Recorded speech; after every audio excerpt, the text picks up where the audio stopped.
Assalamualaikum dan selamat sejahtera saya ucapkan kepada ahli panel kita pada hari ini dan juga hadirin sekalian.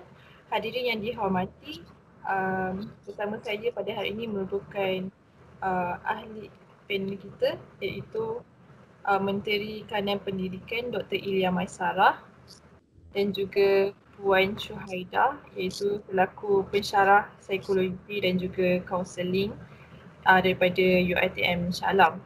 Jadi pada hari ini kita orang akan membincangkan tentang topik hangat iaitu kepentingan pendidikan falsafah etika dalam penggunaan teknologi dalam menangani isu cyberbully.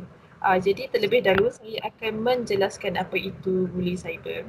Bully cyber merupakan satu jenayah yang kian meningkat yang disebabkan oleh penggunaan medium komunikasi yang meluas dan tanpa kawalan.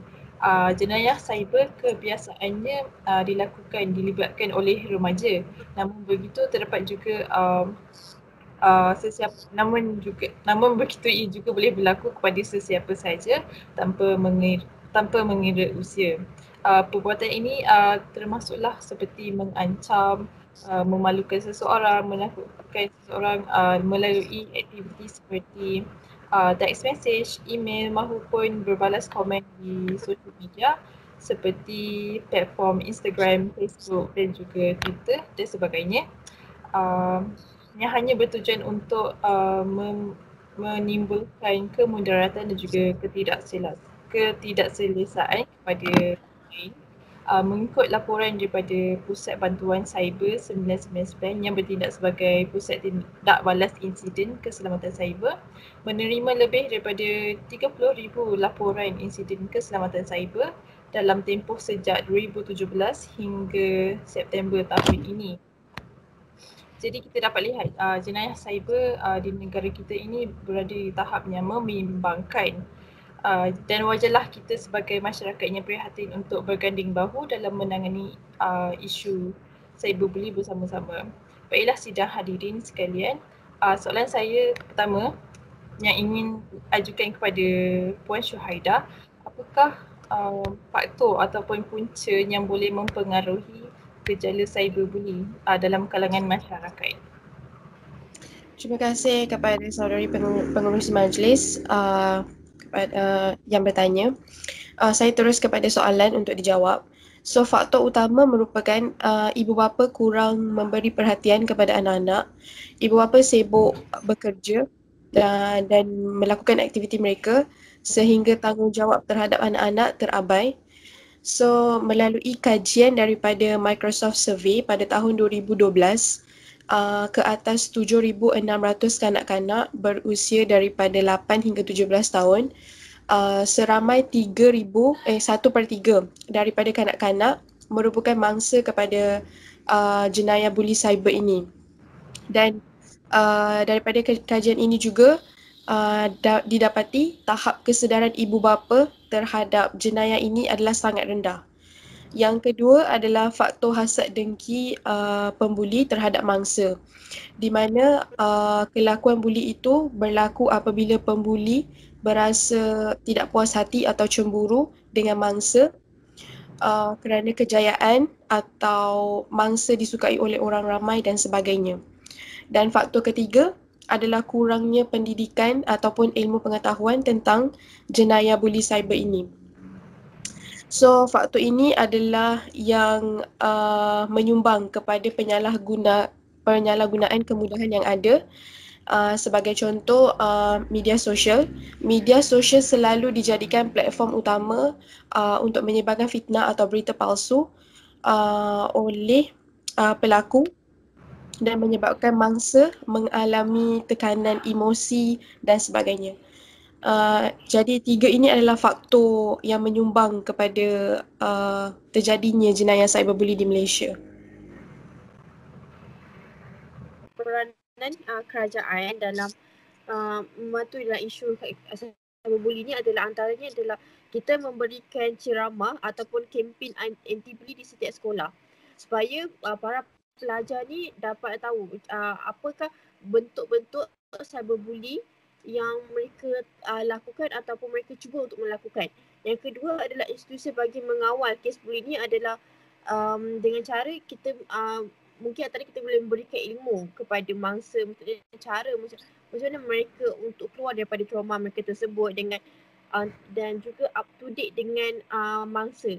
Maksudnya apakah setelah menjalani proses, apakah mereka adakah itu berkesan, dan supaya dengan data tersebut supaya kita dapat tahu untuk masa hadapan adakah cara ini berkesan. Dan juga pihak kerajaan juga telah mengadakan satu jawatan kuasa khas jenayah cyber bagi untuk menggunakan kes cyberbully. Dan juga bagi pandangan saya hal ini hal ini sangat sangat perlu dipraktikkan supaya kita dapat mencapai wawasan 2020 dan juga kita dapat mencapai individu supaya masyarakat mempunyai pemikiran kelas pertama supaya sejajar dengan pembangunan negara. Terima kasih. Jadi saya ingin highlight point konteks pendidikan. Seperti yang kita tahu, melalui pendidikan ia mampu membentuk seseorang yang sihat dari segi rohani dan juga jasmani. Pendidikan dikatakan mampu mengubah nasib seseorang, malah menjadi senjata utama pada setiap individu. Falsafah pendidikan didefinisikan secara umum untuk melahirkan individu yang berdaya saing, integriti di peringkat global. Jadi persoalan saya, adakah ilmu dapat mengubah seseorang menjadi lebih matang dalam membuat keputusan? Saya akan mengajukan soalan ini kepada Dr. Ilya. Apakah keberkesanan falsafah pendidikan dalam membentuk individu yang berketerampilan dalam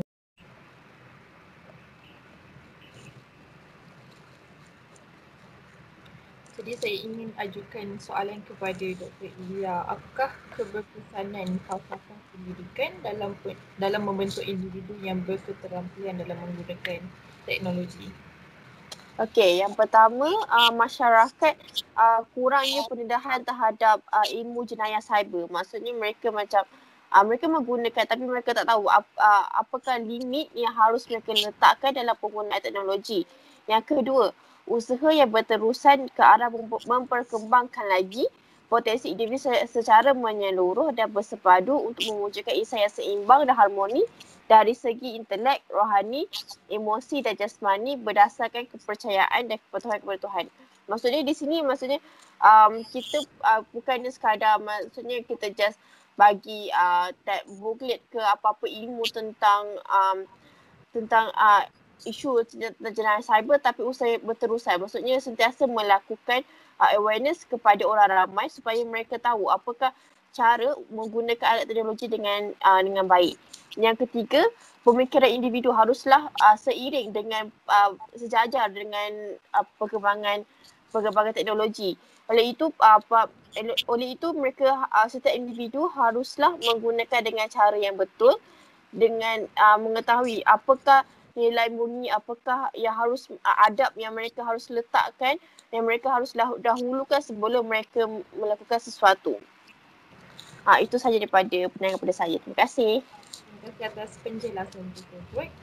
Soalan seterusnya saya meminta Puan Syahida untuk untuk mengulaskan apakah kebaikan pendidikan falsafah secara menyeluruh dalam kehidupan manusia. Okey, terima kasih kepada soalan yang diajukan. Okey. Kebaikan yang pertama, pendidikan ilmu falsafah dapat melahirkan individu yang bermoralisasi tinggi. So, individu yang bermoralisasi tinggi sentiasa dapat meletakkan diri mereka dalam apa jua situasi selain dapat membentuk negara yang aman. Yang kedua, dari segi intelektual dan pendidikan, pendidikan ilmu falsafah ini dapat membentuk pemikiran dan akal fikiran untuk berfikir dengan lebih sistematik dan teratur. So melalui ilmu falsafah, seseorang individu itu dapat membuat kajian terhadap sesuatu dan seterusnya mentafsir maklumat yang diperoleh mengikut logik dan kebijaksanaannya. Dan hujah yang diberikan atau idea yang diberikan itu mestilah berlandaskan syarat atau peraturan agar segala bentuk dan idea yang dikeluarkan tidak bercanggah dengan logik akal. Dan yang ketiga, dari segi sosial, pendidikan falsafah dapat membantu seseorang individu itu tahu erti tanggungjawab dan erti kehidupan yang sebenar. So apabila seseorang itu mempunyai pegangan falsafah hidup yang teguh, itu tersebut mampu menjalin dan membentuk hubungan sosial yang baik antara masyarakat. Itu sahaja daripada saya. Terima kasih Puan Syuhaida. Jadi soalan terakhir saya ingin ajukan kepada Dr. Ilya. Apakah pelaksanaan undang-undang bagi mengukuhkan lagi falsafah pendidikan di Malaysia? Okey, yang pertama kita ada pada Penyata Razak ini kita boleh pergi kepada Akta Pendidikan 1996 dan 1961 seterusnya pergi ke 1996 yang mana kerajaan sentiasa mengupdatekan Akta Pendidikan supaya sejajar dengan pembangunan ekonomi dan yang juga dengan adanya elemen tambahan seperti Akta Perlindungan Data Peribadi pada tahun 2010 adalah untuk melindungi data peribadi yang mana boleh kita lihat pada masa kini pelbagai transaksi dalam talian digunakan.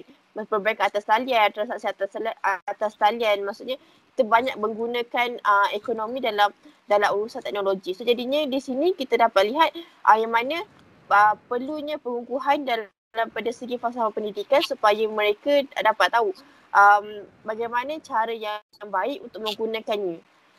Dan juga saya ada laporan statistik daripada Cyber 1999 yang dikendalikan oleh Pasukan Tindak Balai Kecemasan Komputer Malaysia sejumlah 10,722 insiden keselamatan cyber berlaku pada tahun lepas berbanding 10,699 pada tahun 2018. Di mana kita melihat kenaikan dalam isu cyberbully. Oleh itu, kerajaan Malaysia telah menaiktarafkan data keselamatan supaya data peribadi boleh dilindungi. Dan juga bagi pandangan saya, undang-undang ni sebagai satu elemen tambahan. Tetapi jika ianya tidak dipraktikkan oleh masyarakat Malaysia, ini tidak akan membantu. Sejadinya undang-undang hanyalah sebagai tambahan, tetapi masyarakat Malaysia perlulah mengetahui cara untuk menggunakannya dengan cara yang betul. Okay, itu sahaja pada saya. Terima kasih. Terima kasih atas penjelasan itu tadi. Demikian tadi rumusan perbincangan daripada ahli panel kita tentang kepentingan pendidikan falsafah etika dalam penggunaan teknologi dalam menangani isu cyberbullying. Jadi sebagai kesimpulannya, kewujudan teknologi dan juga perkembangan kemudahan penggunaan internet pada zaman moden ini telah melahirkan manusia yang hidup serba mudah dan juga ringkas. Tapi terdapat segelintir masyarakat yang mementingkan diri mereka sendiri yang telah menyalahgunakan kemudahan sehingga tercetusnya jenayah cyber. Sehubungan dengan itu, pentingnya ilmu dan pendidikan falsafah etika dalam penggunaan internet dan teknologi kerana ia dapat melahirkan individu yang bermoral tinggi dan berketerampilan baik dan juga dapat mematangkan seseorang dalam membuat sesuatu tindakan di mana mereka akan membezakan perkara baik dan juga buruk.